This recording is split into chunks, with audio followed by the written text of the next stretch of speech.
as we learn about the importance of unity in the body of Christ, and that we all have different gifts and talents that we can use to help out in the church and in Christendom and in our relationships, about how we should live our lives as children of light, and that we should allow no deeds of darkness to be a part of our lives.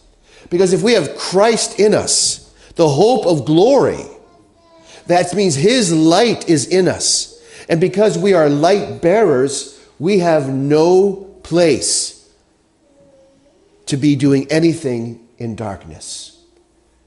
Because we're light. We're light bearers. And so as you go through chapters 4 and into chapter 5, in the beginning of chapter 5, he talks about being imitators of God.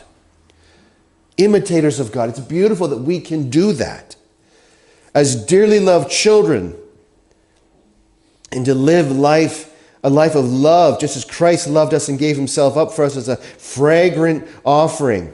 And so all of these things are taking place in chapters 4 and 5.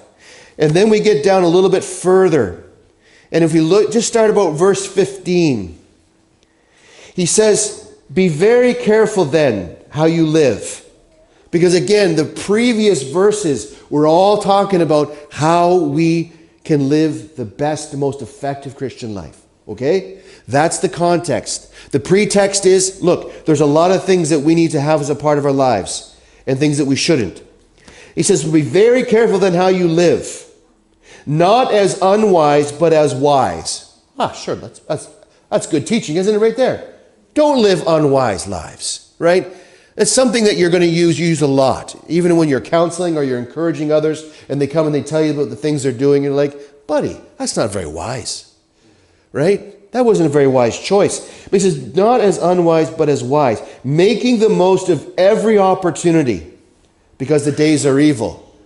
Boy, it's like Paul was seeing into the future, wasn't he?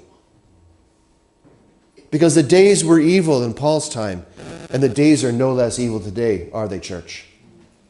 Sure, we live in evil times. Making the most of every opportunity because the days are evil. Therefore, here we go. Here's the verse, verse 17. Therefore, do not be foolish, but understand what the Lord's will is.